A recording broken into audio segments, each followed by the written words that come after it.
Regardez bien ces scènes sous un brouillard intense, un groupe de soldats conduisant des motos et des voitures en ruine. On dirait une scène du film Mad Max, mais c'est la réalité. Et cela s'est produit ces dernières semaines aux alentours de Pokrovsk, une ville ukrainienne sous une intense dispute. Mais le pire est encore à venir. La Russie y a envoyé 170 000 hommes. Et le résultat a été un désastre complet. Poutine, eh bien, il doit être désespéré. Et je vais te montrer pourquoi maintenant. Regarde bien, sur cette carte, c'est Pokrovsk. Cette ville est ce que les analystes militaires appellent la porte du Donbass. Elle porte ce nom parce qu'elle occupe une position stratégique cruciale, reliant les lignes ferroviaires et la route T-504. Cette route est l'artère principale qui approvisionne les forces ukrainiennes dans toute la région de l'Est. Si cette artère est coupée, des villes comme Kramatorsk et Sloviansk se retrouvent isolées. C'est comme couper l'approvisionnement en sang d'un organe vital. Mais il y a plus. Pokrovsk abrite la dernière mine de charbon à coke d'Ukraine. Ce type de charbon est essentiel pour produire de l'acier. Perdre cette mine signifie que l'Ukraine pourrait perdre de 40 à 50% de sa production d'acier. Nous parlons d'un impact direct sur l'économie de guerre et sur la future reconstruction du pays. Alors, lorsque Poutine a décidé d'attaquer Pokrovsk, il ne cherchait pas seulement une victoire militaire, il essayait d'étrangler la capacité économique de l'Ukraine. C'était en février 2024, lorsque la Russie a capturé la ville d'Avdiivka. Après cette victoire, mec, le Kremlin a immédiatement visé Pokrovsk, qui se trouvait à seulement 39 km au nord-ouest. Et voilà le problème. Il a fallu 21 mois à la Russie pour avancer ces 39 km. 21 mois. Moins de 40 km.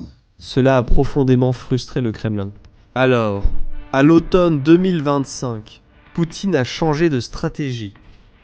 Il a concentré entre 150 000 et 170 000 soldats dans la région de Pokrovsk. C'était un pari risqué. L'objectif était simple. Capturer la ville à tout prix. Et quand je dis à tout prix, je suis littéral. Alors, en octobre 2025, quelque chose d'extraordinaire s'est produit. Le président ukrainien, Zelensky, a annoncé que la Russie avait perdu 25 000 soldats dans cette région en seulement 30 jours. 25 000! Pour que vous ayez une idée de ce que cela signifie. La bataille de Bakhmut, qui était auparavant considérée comme la plus sanglante de la guerre, comptait entre 15 et 20 000 pertes russes par mois. Pokrovsk a dépassé Bakhmut. Nous parlons de plus de 800 soldats perdus par jour, sur un front de moins de 20 km. L'Institut pour l'étude de la guerre, une organisation indépendante et respectée, a confirmé ces chiffres. Pourquoi tant de soldats sont-ils morts? La réponse tient à l'échec des tactiques russes. Voyez-vous, traditionnellement, l'armée russe comptait sur ce qu'ils appellent le point mécanisé. Cela signifie utiliser massivement des chars et des véhicules blindés pour percer les lignes ennemies. Mais à Pokrovsk, cette tactique a simplement cessé de fonctionner. Les drones ukrainiens, en particulier les drones vus à la première personne équipés de caméras thermiques, ont transformé chaque véhicule blindé russe en une cible facile. La Russie a perdu l'équivalent de 5 divisions complètes de véhicules blindés dans la région. 5 divisions. Alors le commandement russe a essayé quelque chose de différent. Ils sont revenus à la tactique des vagues humaines, qui avait fonctionné à Bakhmut. L'idée était simple. Envoyer tellement de soldats que la défense ukrainienne ne pourrait pas gérer le nombre, mais cela a également échoué. Les forces ukrainiennes avaient évolué. Des brigades entraînées par les Français, la 155e brigade mécanisée. Ils utilisaient des tactiques modernes, qui neutralisaient les vagues d'infanterie avant même qu'elles n'atteignent les lignes de front. Et c'est là que la Russie a fait quelque chose qui semble tout droit sorti d'un film dystopique. Ils ont adopté ce qui est devenu connu sous le nom de doctrine Mad Max. Sans suffisamment de véhicules blindés, Et avec l'échec des vagues humaines, le commandement russe a commencé à utiliser de vieilles minibus soviétiques, appelés Boukanka, et même des voitures civiles. L'idée était que ces véhicules légers, se déplaçant rapidement sous le brouillard, pourraient s'infiltrer à travers les lignes ukrainiennes sans être détectés. Le matin du 10 novembre, cette tactique a été mise en œuvre.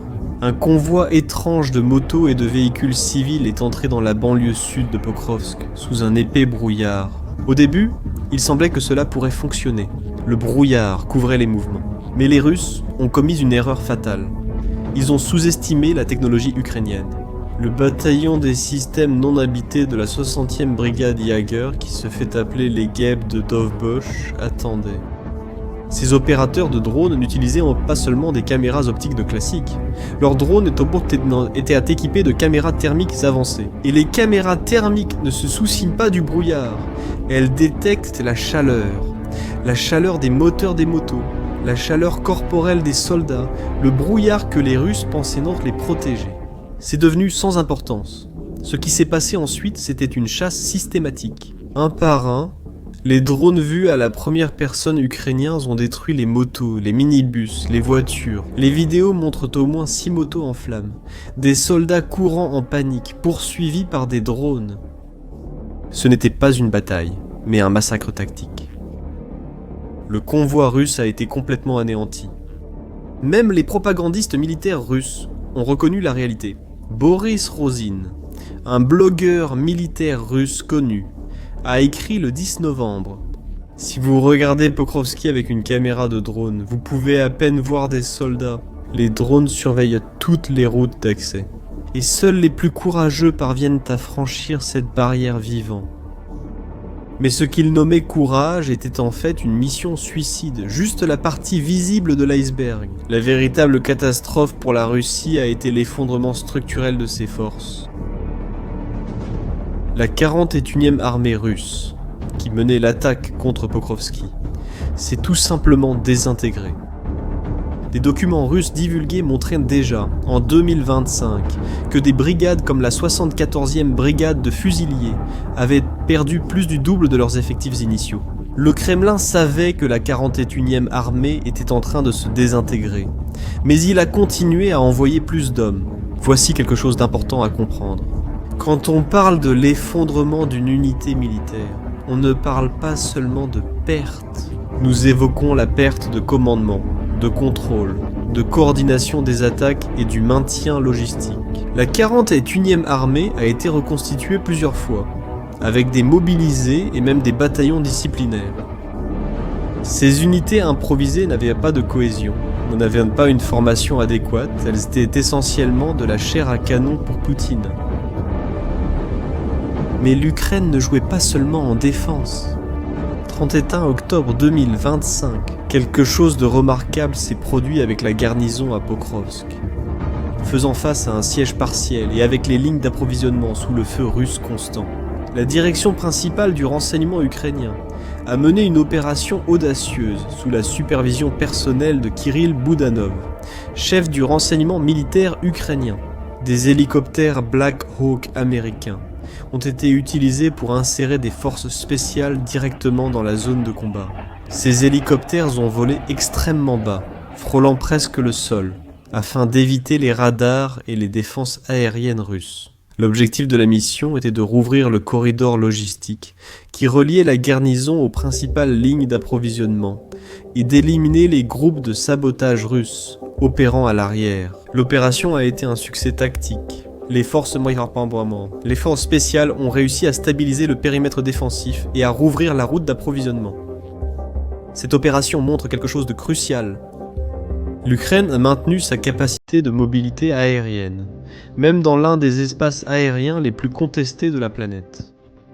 Ce n'est pas rien. Alors que la Russie perdait des milliers d'hommes lors d'attaques frontales désespérées, l'Ukraine menait des opérations de précision, avec une planification soignée.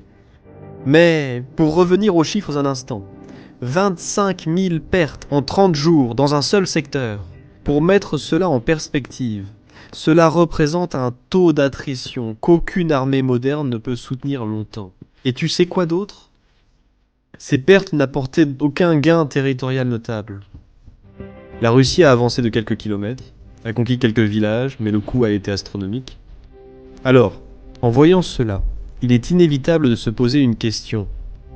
Pourquoi Poutine a-t-il continué? Pourquoi accepter un tel niveau de perte? Pour comprendre cela, nous devons revenir quelques mois en arrière. La stratégie originale du Kremlin était de capturer Pokrovsk avant l'investiture du nouveau gouvernement américain, en janvier 2025. L'idée était de présenter la guerre comme un fait accompli, dès le début de la nouvelle administration, créer une position de force pour les négociations, et démontrer que la défaite ukrainienne était inévitable, malgré l'aide occidentale. Mais Poutine a perdu cette fenêtre d'opportunité. Février est arrivé, mars aussi, et Pokrovsk continuait de résister. Puis est devenue l'offensive brutale d'octobre et de novembre 2025, celle qui a coûté 25 000 vies en 30 jours. Et tu veux vraiment savoir pourquoi cela s'est produit? Probablement parce que Poutine était désespéré, essayant de rattraper le temps perdu. Il essayait de forcer la victoire, qui aurait dû avoir lieu 10 mois plus tôt. Et le résultat, comme vous l'avez vu, a été catastrophique. Le sacrifice de 25 000 hommes n'a pas produit la victoire dont il avait besoin. En réalité, cela a produit l'effet inverse. Cela a démontré au monde que l'armée russe avait perdu la capacité de mener efficacement des opérations militaires modernes. Et il y a un autre élément dans cette histoire qui doit être mentionné. 314 soldats russes ont été formellement identifiés, essayant de s'infiltrer à Pokrovsk, déguisés en civils. 314. Ce n'est pas une tactique classique, c'est de la perfidie. Un crime de guerre selon la Convention de Genève. Porter des vêtements civils au combat est explicitement interdit par les lois de la guerre. Le fait que la Russie ait recours à cela à grande échelle montre le niveau de désespoir. L'Ukraine a répondu en transformant Pokrovsk en un piège géant. Des unités d'élite ont mené des opérations de chasse systématiques contre ces infiltrés. Dans une affaire qui a fait la une, des groupes d'infiltration russes ont tenté de proclamer une victoire de propagande en hissant un drapeau sur le bâtiment du conseil municipal de Pokrovsk. La victoire n'a duré que quelques heures. Les forces ukrainiennes ont immédiatement contre-attaqué, ont repris le bâtiment et ont éliminé les infiltrés. Cela a prouvé que la ville tenait toujours. Les groupes d'infiltration russes à l'intérieur étaient systématiquement traqués maison par maison. Voyons maintenant ce que cela signifie dans un contexte plus large.